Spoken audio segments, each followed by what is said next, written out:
வணக்கம், welcome to star police academy. நம்ம வந்து பார்த்தீங்கன்னா இன்னைக்கு பார்க்க போகிறது ஹிஸ்ட்ரி சீரீஸில் முக்கியமான ஒரு வாரை பற்றி, ஆங்கிலேய மராத்தா வாரை பற்றி பார்க்க போகிறோம். முக்கியமாக இந்த ஆங்கிலேயர்களை பொறுத்தவரையும் அவங்களுடைய ஆதிக்க திறனை வந்து காமிச்சிருப்பாங்க. ஒட்டுமொத்தமாக வியாபாரம் செய்ய வந்தவங்க வியாபாரத்தின் மூலமா கொஞ்சம் கொஞ்சமாக ஒட்டுமொத்த இந்தியாவையும் பிடிச்சி ஒரு 300 வருஷம் வந்து ரூல் பண்ணியிருப்பாங்க. அதில் மிக முக்கியமாக கருதக்கூடிய இந்த ஆங்கிலேய மராத்திய போர்களை பற்றி பார்க்கலாம் வாங்க. ஸோ இந்த ஆங்கிலேய மராத்திய போர்கள் எத்தனை போர்களாக நடந்திருக்குன்னா 3 போர்களாக வந்து நடந்திருக்கும். முதல் ஆங்கிலேய மராத்திய போர், இரண்டாம் ஆங்கிலேய மராத்திய போர், மூன்றாம் ஆங்கிலேய மராத்திய போர்.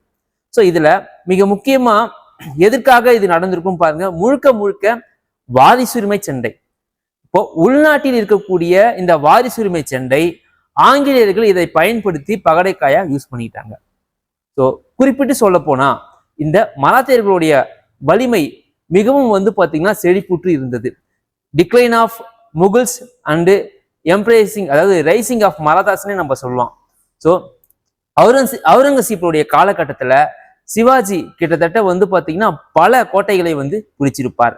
குறிப்பிட்டு 1670 இந்த சூரத் கோட்டையை பிடிச்சிருப்பார். இந்த சூரத் கோட்டை என்றது வந்து பார்த்தீங்கன்னா முகலாயர்களுடைய மிக முக்கிய வணிக மையமாக இருந்திருக்கும். ஸோ இப்படி இவங்க பிடிச்சு பல பகுதிகளை வந்து உருவாக்கி இருந்தாலுமே குறிப்பிட்டு சில காலகட்டம் கழிச்சு என்ன ஆயிருக்கும் அப்படின்னு பார்த்தீங்கன்னா, இந்த சிவாஜியோடைய வம்சத்திலிருந்து பேஷ்வாக்கு வந்து பார்த்தீங்கன்னா பதவி போயிருக்கும். ஸோ இப்படி இந்த பேஷ்வாவுடைய பதவியின் போது ஏற்பட்ட இந்த ஆங்கிலேய மராத்திய போர்களை பார்க்கலாம் வாங்க. ஸோ இங்க பார்த்தீங்கன்னா ஆங்கிலேய மராத்திய போர்கள் 3 விதமா நடந்திருக்கும். முதல் ஆங்கிலேய மராத்திய போர், இரண்டாம் ஆங்கிலேய மராத்திய போர், மூன்றாம் ஆங்கிலேய மராத்திய போர். இந்த முதல் ஆங்கிலேய மராத்திய போருடைய காலகட்டம் 1772 இருந்து 1782. இரண்டாம் ஆங்கிலேய மராத்திய போருடைய காலகட்டம் 1803 இருந்து 1805. மூன்றாம் ஆங்கிலேய மராத்திய போருடைய காலகட்டம் 1817 இருந்து 1818. சரிங்களா? ஸோ ஃபர்ஸ்ட் பார்க்கலாம் முதல் ஆங்கிலேய மராத்திய போர். முதலாம் ஆங்கிலேய மராத்திய போர், the first Anglo Maratha war. Time period பாருங்க 1772 இருந்து 1782. ஸோ இந்த பீரியட்ல யார் கவர்னரா அல்லது வைஸ்ராயா இருந்தவர் பார்த்தீங்கன்னா வாரன் ஹேஸ்டிங்ஸ். ஸோ இந்த வாரன் ஹேஸ்டிங்ஸ் ஏசியாட்டிக் சொசைட்டியை உருவாக்கி இருப்பார். சரியா? ஸோ இதுக்கான காரணம் என்னன்னு பார்க்கலாம். இந்த போருக்கான காரணம், மிக முக்கிய காரணம் வாரிசுரிமை சண்டை. ஸோ வாரிசுரிமை சண்டைனா என்ன? நான் மன்னரா இருக்கிறதா இல்ல நீ மன்னரா இருக்கிறதா அப்படின்னு சொல்றதா இந்த வாரிசுரிமை சண்டை.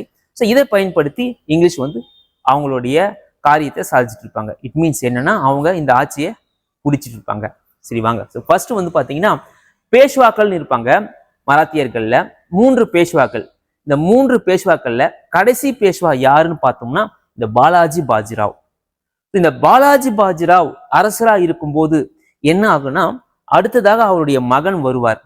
ஸோ த்ரோனுக்கு வரும்போது அவருடைய பேர் முதலாம் மாதவராவ். இந்த முதலாம் மாதவராவுக்கு மகன் இல்லை, ஒரே ஒரு சகோதரர் தான். அவருடைய பேர் என்னன்னா நாராயண ராவ்.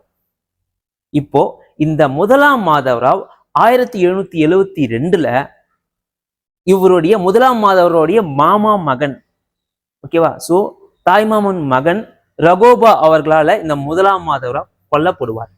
இப்படி கொல்லப்படும் போது இவருடைய சகோதரரான நாராயண ராவ் மன்னராக வந்துருவார், கிங்கா வந்துருவார். ஏன் அப்படின்னா முதலாம் மாதவராவுக்கு வாரிசு இல்லை. புரியுதா? ஸோ இதுவரை நீங்க புரிஞ்சுக்கோங்க. ஸோ அடுத்து அப்படியே பார்க்கலாம்.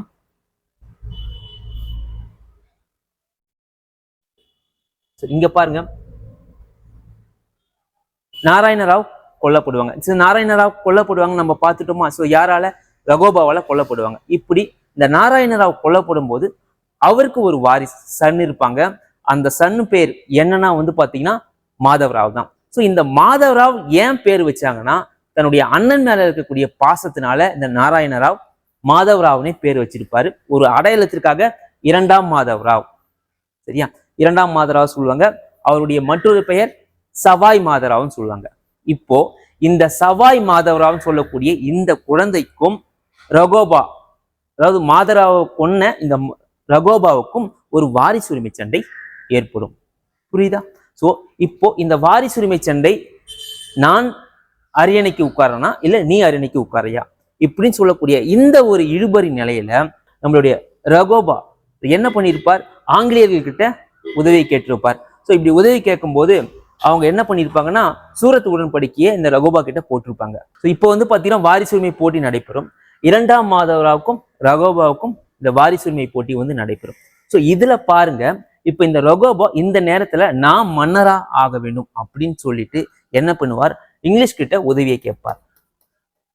சரியா? ஸோ ஒரு இங்கிலீஷ் கிட்ட உதவி கேட்கும்போது என்ன பண்ணுவார், நான் மன்னராயிட்டேன்னா, நான் மன்னராகிறதுக்கு நீங்க உதவி பண்ணிட்டேன்னா உங்களுக்கு 2 பகுதி, அதாவது சால்செட் பேசின் அப்படின்னு சொல்லக்கூடிய 2 பகுதியை மராத்திய பகுதியில உங்களுக்கு நான் கொடுத்துட்றேன் அப்படின்னு சொல்லிட்டு சூரத் சொல்லக்கூடிய ஒரு இடத்துல இது ஒப்பந்தமாகும். அதனால இது 1775ல சூரத் உடன்படிக்கை. அப்போ முதல் உடன்படிக்கை எதுனா, முதல் ஆங்கில மராத்திய போர்ல முதல் உடன்படிக்கை இந்த சூரத் உடன்படிக்கை நம்ம வந்து சொல்லுவோம்.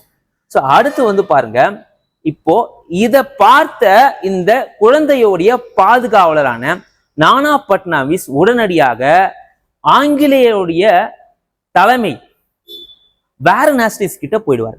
இப்படி வாரணாசிஸ் கிட்ட போயிட்டு உடனடியாக வந்து நிலைமையை எடுத்து சொல்லி அவர் வந்து ஒரு ஒப்பந்தத்தை போடுவார். ஸோ இந்த நேரத்துல வாரணாசிஸ் இந்த சூரத் உடன்படிக்கையை கேன்சல் பண்ணிடுவார். இப்படி கேன்சல் பண்ணிட்டு 2ஆவதாக நானா பட்னாவிட ஒரு ஒப்பந்தம் போடுவார். என்ன ஒப்பந்தம்? புரந்தர் ஒப்பந்தம். எந்த இடத்துல? 1776 புரந்தர் என்ற இடத்துல வந்து ஒப்பந்தம் நடக்கும். இதன்படி என்னன்னா, நானா Fadnavis same ditto Salsette basin அப்படின்னு சொல்லக்கூடிய இந்த 2 பகுதிகளுமே நான் உங்களுக்கு தரேன் அப்படின்னு சொல்லிட்டு நானா பட்னாவிஸ் ஒத்துக்கொண்டிருப்பார். ஸோ இதன்படி என்ன பண்ணுவாங்க, இந்த சவாய் மாதவராவ் மன்னராக அறிவிக்கப்படும். அதாவது இந்த குழந்தை மன்னராக அறிவிக்கப்பட்டு இந்த நானா பட்னாவிஸ் வந்து பாத்தீங்கன்னா அந்த ஆட்சியை பார்த்துக் கொள்வார். ஸோ இந்த நேரத்துல தான் என்ன ஆகும்னு பாருங்க. ஸோ வாரணாசி சொன்னபடியே மன்னரா ஆகிட்டாரு. ஆனால் நானா பட்னாவிஸ் சொன்னபடி அந்த 2 பகுதியை, சால்செட் பேசின் பகுதியை கொடுக்க மறுத்திருப்பார். ஸோ இதன் காரணமா என்ன ஆயிருக்குன்னா, பாப்கார்ன் சொல்லக்கூடிய ஜெனரல் பாப்கார்ன் சொல்லக்கூடிய ஒரு கமாண்டோ தலைமையிலான ஆங்கிலேய படை வாரணாசி ஆஸ்டிங்ஸ் கேட்டுக்கொண்டதுக்கு இணங்க பாப்கார்ன் சொல்லக்கூடிய இந்த ஆங்கிலேய படை நானா பட்னாவிஸை முற்றுகையிடும். அப்படி முற்றுகையிடும் போது தலைமையா இருந்து சண்டை போட்டவர் யாருன்னு வந்து பாத்தீங்கன்னா மகாதஜி சிந்தியா. ஸோ இதுல ஆங்கிலேய படை ஜெயிச்சிரும். ஸோ இதன்படி ஓகேவா, சால்பை என்ற ஒரு இடத்துல 1782ல ஒரு ஒப்பந்தமாகும். இந்த ஒப்பந்தத்தின்படி என்னன்னா, சால்செட் பேசின் சொல்லக்கூடிய இந்த 2 பகுதிகளையும் ஆங்கிலேயர்களுக்கு நம்மளுடைய மராத்திய பேஷ்வாக்கள் கொடுத்திருப்பாங்க. ஸோ இந்த சால்பை உடன்படிக்கை 1782 படி இந்த ஒப்பந்தம் முடிஞ்சிருக்கும். அப்ப பாருங்க, இந்த முதல் ஆங்கிலேய மராத்திய போர்ல இருந்து என்ன வினாக்கள் நம்மளுக்கு அமையும் அப்படின்னு பாத்தீங்கன்னா, ஸோ முதல்ல 1772 இருந்து 1782 வரை யார் தலைமை ஆளுநர் அல்லது வைஸ்ராயாக இருந்தார் அப்படின்னு கேட்பாங்க. யாருன்னா வாரன் ஆஸ்டிங்ஸ் அவர்கள். 1. 2வது வந்து பாத்தீங்கன்னா அந்த ஒப்பந்தம், சூரத் ஒப்பந்தம் எந்த ஆண்டு? 1775ஆம் ஆண்டு சூரத் ஒப்பந்தம். ஸோ அடுத்து வந்து பாருங்க புரந்தர் ஒப்பந்தம். இந்த புரந்தர் ஒப்பந்தம் யார் கூட? நானா பட்னாவிஸ் கூட வாரன் ஆஸ்டிங்ஸ்க்கு நடந்திருக்கும். ஸோ இவங்க சொன்னபடி 2 பகுதியை கொடுத்தாங்களா? சால்செட் பேசின் பகுதியை கொடுத்துருப்பாங்கன்னா கொடுத்திருக்க மாட்டாங்க. ஸோ இதனுடைய விளைவு, இதனுடைய தாக்கம் தான் இந்த சால்பை ஒப்பந்தம் 1782ல. இதன்படி மகாதஜி சிந்தியா வந்து நம்மளுடைய நானா பட்னாவிஸ் சார்பாகவும் பாப்கார்ன் வந்து ஆங்கிலேயர் சார்பாகவும் போட்டியிடுவாங்க. ஸோ இதுல ஆங்கிலேயர்கள் வெற்றி பெற்றிருப்பார். சரியா? ஸோ இதுதான் வந்து பாத்தீங்கன்னா உங்களுக்கு முதலாம் ஆங்கிலேய மராத்திய போர் எந்த ஒப்பந்தத்தின்படி முடிவடைந்ததுன்னா சால்பை ஒப்பந்தம். சரியா? சால்பை ஒப்பந்தத்தின்படி என்ன பகுதிகள் கொடுக்கப்பட்டது? சால்செட் பேசின் பகுதிகள் கொடுக்கப்பட்டது. ஸோ அடுத்து 2ஆம் மராத்திய போர், 3ஆம் ஆங்கிலேய மராத்திய போர் அடுத்தடுத்த தொடரில் நம்ம பார்க்கலாம். ஸோ நன்றி, வணக்கம்.